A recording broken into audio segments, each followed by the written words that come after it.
Hi, boys and girls. Welcome to Kids Books Read Aloud by Alyssa. Today I'll be reading a book called Jessie the Rabbit.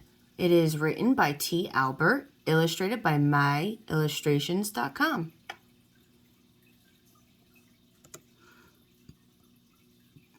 Jessie the Rabbit was eating a carrot in a green meadow one sunny day. He watched the other animals run around and play, and he admired them. He had always been the shy one, and they were always playing without him. They made fun of him because he got startled so easily. If a tree fell somewhere in the forest, he would rush into his rabbit hole and hide for the rest of the day. "You're such a scared cat, Jessie," Teddy the cub once said when she passed by him. "You never have any fun, Jessie." But Jessie the rabbit was a cautious and wise rabbit. He knew better than to ignore every sound.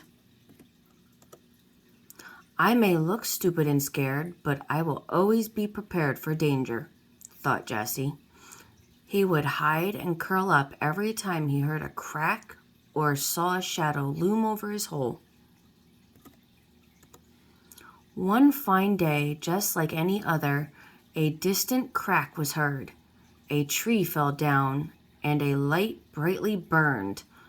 Jessie darted into his hole, while the other animals continued frolicking around.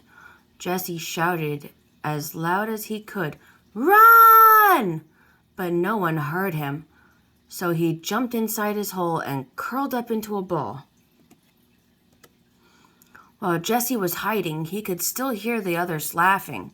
Then, all of a sudden, Jessie heard some squeals, some running, and then Beaver started shouting, "The forest is on fire! The forest is on fire!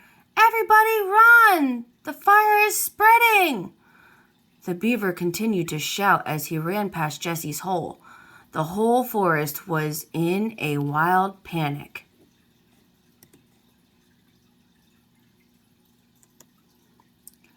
Trampling everything, the animals ran away, leaving behind a cloud of dust and the forest on fire. Only Jessie was left in his hiding place, safe beneath the ground. Jessie had cleverly stashed away a supply of food and water in his hole. He knew that one day danger would come, and he wanted to be prepared. He was relieved to know he had enough supplies to last until the fire was over. In the distance, Jessie could hear a loud squeal, "Help!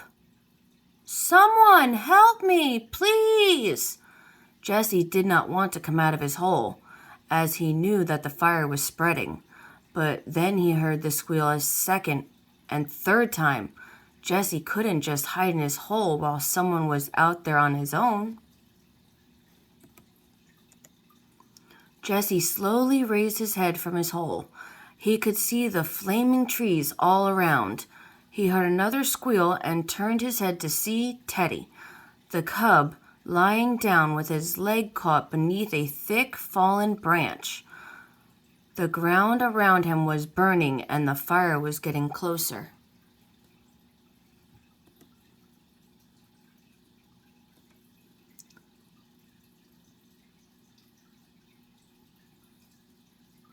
Jessie was very scared, but he couldn't just leave Teddy there.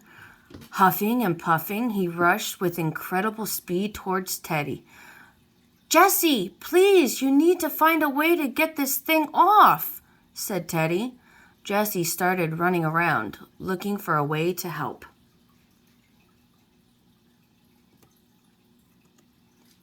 Jessie saw that the other side of the branch had started to burn and was becoming thinner.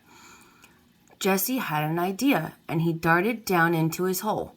He grabbed some of the nut casings that he had stored the water in and ran back towards Teddy. He rushed towards the branch and pulled the water on the branch. The branch was now thin and wobbly, but Teddy still could not get his foot free. So Jessie gathered all his strength and in a single dash smashed his body against it. A crack was heard, and the branch broke into half, freeing Teddy. He slowly got up and approached Jessie.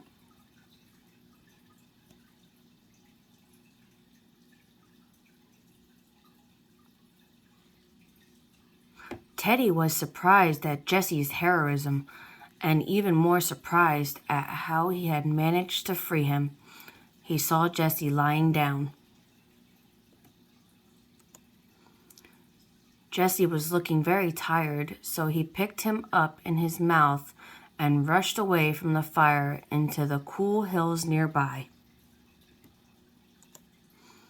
A few days later, all the animals had settled into a new place in the woods, where the fire hadn't reached.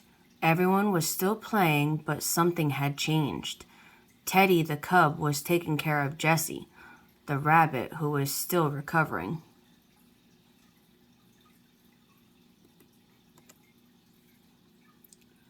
No one laughed at Jessie anymore, for he had saved their friend, and they knew of his courage. From that day on, all of them followed in his footsteps and have been careful till this day. They now knew that being careful does not mean that you are not brave.